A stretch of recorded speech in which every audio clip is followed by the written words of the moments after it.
Hello నమస్తే నేను అశోక్. ఇటీవల ఆంధ్రప్రదేశ్ హైకోర్టులో అంటే 2 రోజుల క్రితము ఒక పిటిషన్ దాఖలవుతూ వచ్చింది. ఆ పిటిషన్ దాఖలు చేసిన వాళ్ళు శేషగిరమ్మ. ఆమె వయసు సుమారు 80 ఏళ్లకు పైగా ఉంటుంది. అయితే ఆమె ఆ పిటిషన్ దాఖలు చేయడానికి గల కారణం ఏంటి, సారాంశం ఏంటని చూస్తే నాకు కారుణ్య మరణం ప్రసాదించండి అంటూ కూడా ఆమె హైకోర్టులో పిటిషన్ దాఖలు చేసింది. అసలు ఇప్పుడు దీనికి ఈ ఇష్యూకి మీరు మాట్లాడడానికి సంబంధం ఏంటని చెప్పేసి అందరూ అనుకోవచ్చు. అయితే దీనికి ఆంధ్రప్రదేశ్ రాష్ట్ర ప్రభుత్వానికి మెయిన్‌గా Andhra Pradesh Amaravati capital regional development CRDA ఏదైతే ఉందో దీనికి సంబంధించినటువంటి ఒక చర్చ కూడా ఉంది. వీళ్ళిద్దరికీ సంబంధించి కూడా ఒక సంఘటన కూడా ఇటీవల జరుగుతూ వచ్చింది. శేషగిరమ్మ అమరావతి ప్రాంతంలో ఉన్నటువంటి రావిపూడి గ్రామానికి చెందినటువంటి ఒక మహిళ. ఆవిడ దాదాపు 100 సంవత్సరాలుగా, అంతకుముందు 150 సంవత్సరాలుగా వాళ్ళ కుటుంబం అంతా కూడా అక్కడే ఉంటూ ఉన్నారు. అక్కడే పిల్లలు కావచ్చు, పెళ్ళిళ్ళు చేయటం కావచ్చు, ఇవన్నీ కూడా జరుగుతూ వచ్చాయి. అయితే ఇటీవల అమరావతికి సంబంధించి ల్యాండ్‌కి సంబంధించిన భూసేకరణ జరుగుతూ వచ్చినటువంటి పరిస్థితిని కూడా మనం అందరం చూస్తూ వచ్చాం. గతంలో అంటే 2014 తర్వాత చంద్రబాబు నాయుడు గారు అధికారంలోకి వచ్చినటువంటి నేపథ్యంలో ఆ తర్వాత అమరావతికి సంబంధించినటువంటి డెవలప్మెంట్ కావచ్చు, అమరావతికి సంబంధించినటువంటి రాజధాని నిర్మాణం కోసం రైతుల దగ్గర నుంచి భూమిని సేకరిస్తూ వచ్చారు. అందరు రైతులు కూడా కొంతమంది స్వచ్ఛందంగా ఇచ్చారు. మరికొంతమంది భూమిని ఇవ్వనటువంటి నేపథ్యంలో ఇప్పుడు కొత్తగా 2013 భూ సవరణ చట్టం కింద కూడా మళ్ళీ ఎవరైతే ఇవ్వనటువంటి భూమికి సంబంధించిన రైతులు ఉన్నారో వాళ్ళందరి దగ్గర కూడా 2013 భూ సవరణ చట్టం కింద కూడా భూమిని తీసుకుంటూ వస్తామని చెప్పేసి రాష్ట్ర ప్రభుత్వం చెప్పింది. దానికి అనుగుణంగానే రాష్ట్ర ప్రభుత్వం ఇచ్చినటువంటి ఆదేశాల మేరకు సిఆర్‌డీఏ దానికి సంబంధించినటువంటి పనులను చేసుకుంటూ వస్తుంది. అయితే ఏదైతే ఈ శేషగిరికి సంబంధించినటువంటి ఎకరం 50 సెంట్లకు సంబంధించిన భూమిని గతంలో మత్స్యకార కుటుంబాలకు సంబంధించినటువంటి మేము కాలనీలు ఏర్పాటు చేస్తామని చెప్పేసి ప్రభుత్వము దాన్ని తీసుకుంటూ వచ్చింది. ఆ తర్వాత కాలనీలు కట్టింది లేదు. ఆ భూమికి సంబంధించి అసలు ఏమైపోయింది ఏంటో కూడా అర్థం కాలేదు. ఎకరం 45 సెంట్లని కాలనీలు కడతామని చెప్పేసి తీసుకున్నటువంటి నేపథ్యంలో ఒక 5 సెంట్లు మాత్రము ఆమెకి రాష్ట్ర ప్రభుత్వం ఇస్తూ వచ్చింది. అంటే 5 సెంట్లని ఆమె పరిధిలో ఉంది. 5 సెంటుల్లో ఆమె ఒక చిన్న ఇంటిని నిర్మించుకొని ఒక తాటాకులతోనో లేదంటే పట్టలు కట్టుకోనో దగ్గరగా ఒక 15-20 సంవత్సరాల నుంచి కూడా వాళ్ళు అక్కడే జీవనం కంటిన్యూ చేస్తూ ఉన్నారు. ఆ తర్వాత ఏదైతే ఈ భూమిని సేకరించిన తర్వాత అప్పటి నుంచి కూడా ఇప్పటి వరకు ఆ ఇంటిలోనే అక్కడ ఒక చిన్న పాకన కట్టుకొని దానికి పట్టలు కప్పుకొని చుట్టూరు ఏమొచ్చినా కూడా వాళ్ళు అక్కడే నివాసం ఉంటూ ఉన్నారు. అయితే ఇటీవల శేషగిరమ్మకి సంబంధించిన కూతురు చనిపోయిన తర్వాత ఒక 20 రోజుల క్రితం ఆమె చనిపోతూ వచ్చింది. చనిపోయిన తర్వాత ఆమెకి సంబంధించినటువంటి మనవరాలు అంటే ఇప్పుడు శేషగిరమ్మ మనవరాలతో పాటు కలిసి వీళ్ళిద్దరూ కూడా ప్రస్తుతం నివాసం ఉన్నారు. అదే ఇంట్లో నివాసం ఉంటున్నారు. అయితే సిఆర్‌డీఏ అధికారులు ప్రస్తుతం ఎవరైతే మళ్ళీ భూమిని ఇవ్వాలని చెప్పేసి కోరుతూ ఉన్నారో రెండో విడత భూసేకరణకు సంబంధించి కావచ్చు, లేదంటే అమరావతి క్యాపిటల్ రీజన్ డెవలప్మెంట్కి సంబంధించినటువంటి పరిధిలో ఉన్నటువంటి మొదటి విడతలో భూమి ఇవ్వనటువంటి రైతులు ఎవరైతే ఉన్నారో వాళ్ళకి సంబంధించిన భూములు ఏవైతే ఉన్నాయో వాటన్నిటినీ కూడా మళ్ళీ 2013 భూ సవరణ చట్టం కింద కూడా భూమిని సేకరించే పరిస్థితిలో ఇప్పుడు ఆంధ్రప్రదేశ్ రాష్ట్ర ప్రభుత్వం నిమగ్నమై ఉంది. దానికి సంబంధించి సిఆర్‌డీఏ అధికారులు ఎవరైతే భూమిని ఉన్నటువంటి వ్యక్తులు ఉన్నారో వాళ్ళ దగ్గరికి వెళ్ళి ఆ భూమిని కూడా తీసుకుంటూ ఉన్నారు. ఇదే నేపథ్యంలో ఆల్రెడీ ముందుగా ఈమె ఎకరం 45 సెంట్లని భూమిని ఇచ్చేస్తూ వచ్చింది. ఇప్పుడు దీనికి సంబంధించి ఆమె దగ్గర ఉన్నది కేవలం 5 సెంట్లే. ఆ 5 సెంట్లో ఒక చిన్న గుడిసె కట్టుకొని ఆ గుడిసెలోనే ఆమె నివసిస్తూ ఉంది. ఆమెతో పాటు ఆమె మనవరాలు మానసికంగా ఇబ్బంది పడుతున్నటువంటి ఆమె మనవరాలతోనే నివసిస్తూ ఉన్నారు. వీళ్ళిద్దరూ కూడా ఆ చిన్న ఇంట్లోనే నివసిస్తూ ఉన్నారు. అయితే ఇప్పుడు ఈ భూమిని కూడా సిఆర్‌డీఏ అధికారులు స్వాధీనం చేసుకుంటూ ఉన్నారు. సిఆర్‌డీఏ అధికారులు స్వాధీనం చేసుకొని మీకు దీనికి సంబంధించి 5 సెంట్ల భూమి ఏదైతే ఉందో ఈ 5 సెంట్ల భూమిని మేము తీసుకుంటూ ఉన్నాము. గతంలో ఎకరం 40 సెంట్లు భూమి ఏదైతే ఉందో దానికి దీనికి సంబంధం ఉండదు. ఇప్పుడు కేవలం ప్రస్తుతం మీరు ఉన్నటువంటి భూమి ఈ 5 సెంట్ల భూమి. ఈ 5 సెంట్ల భూమిని మేము తీసుకుంటా ఉన్నాము. దీనికి సంబంధించి సిఆర్‌డీఏ అంటే ఏదైతే ల్యాండ్ పూలింగ్ చట్టం ప్రకారం ఉంటుందో ఆ ల్యాండ్ పూలింగ్ చట్టం ప్రకారము ఈ 5 సెంట్ల భూమిని మేము తీసుకొని మీకు 50 గజాల భూమి ఇస్తాము. ఈ 50 గజాల్లో మీరు ఇల్లు కట్టుకొని ఉండాలని చెప్పేసి కూడా సిఆర్‌డీఏ అధికారులు చెప్పారంట. దీని మీద ఆమె పెద్ద ఎత్తున పోరాటం చేస్తూ ఉంది. అదేంటి, ఆల్రెడీ ఒకసారి ఎకరం 45 సెంట్ల భూమిని మీరు తీసేసుకున్నారు. ఇంకా నాకున్నది 5 సెంట్లు.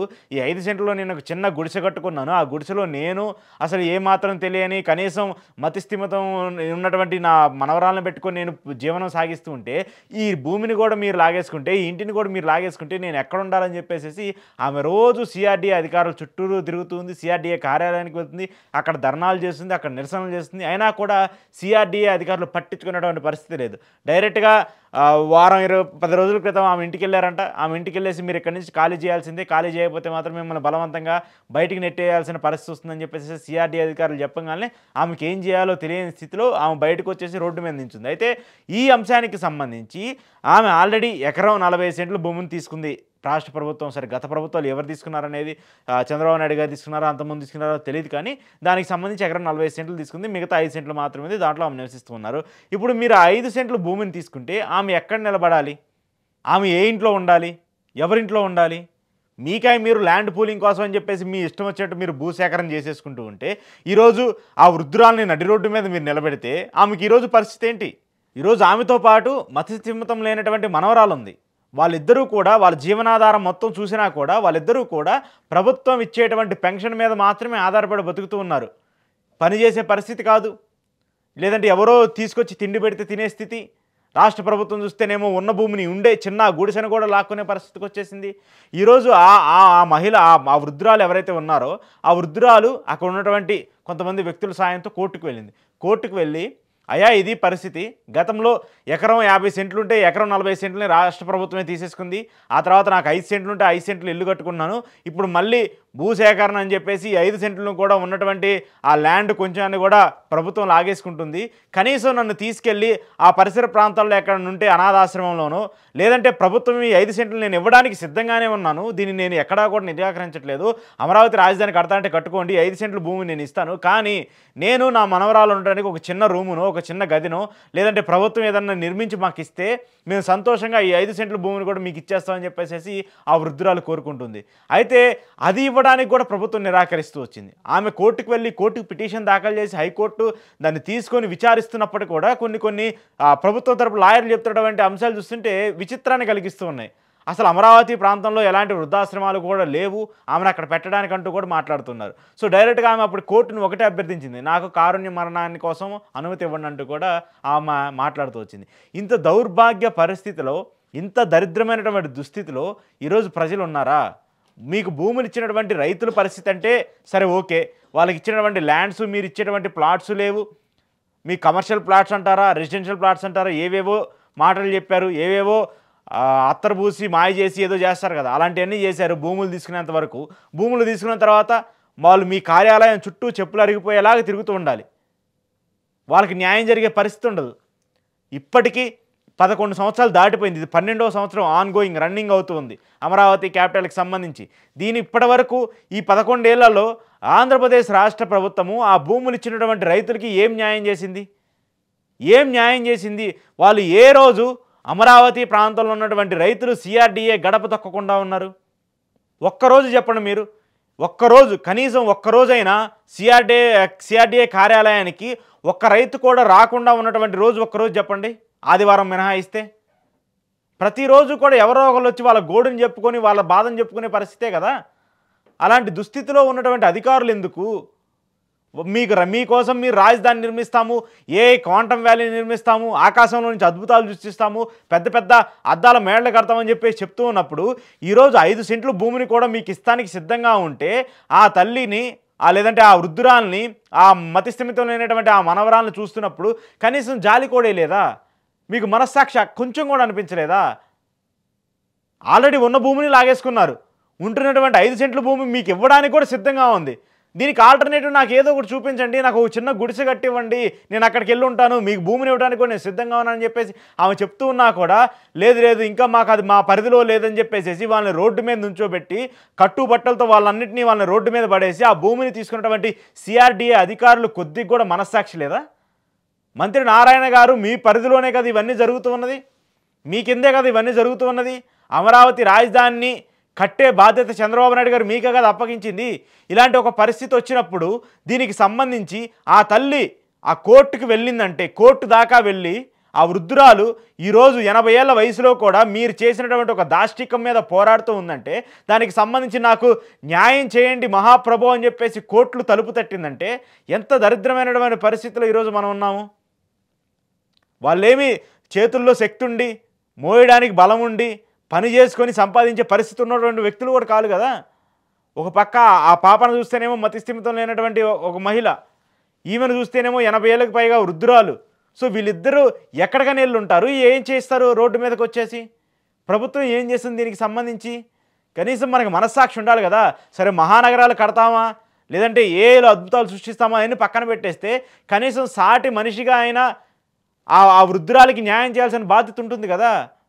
అది కూడా లేకుండా ప్రభుత్వం చెప్పింది మేము భూసేకరణ చేసేయాలి, దీనికి మాకు సంబంధం లేదు, ముందు మీరు 5 సెంట్లు భూమి ఇవ్వండి అని చెప్పేసి లాగేసుకొని వెళ్ళిపోయినటువంటి సిఆర్డీఏ అధికారులందరూ కూడా ఈరోజు ఖచ్చితంగా ఆ మహిళకి ఎవరైతే ఉన్నారో ఆ మతిస్థిమితం అనేటువంటి మహిళకి, అలాగే 80 ఏళ్ళ ఉన్న వయసు ఉన్నటువంటి మీ మీద ఇంకా పోరాటం చేస్తున్నటువంటి వృద్ధురాలు ఎవరైతే ఉన్నారో ఆమెకు కూడా న్యాయం చేయాలి.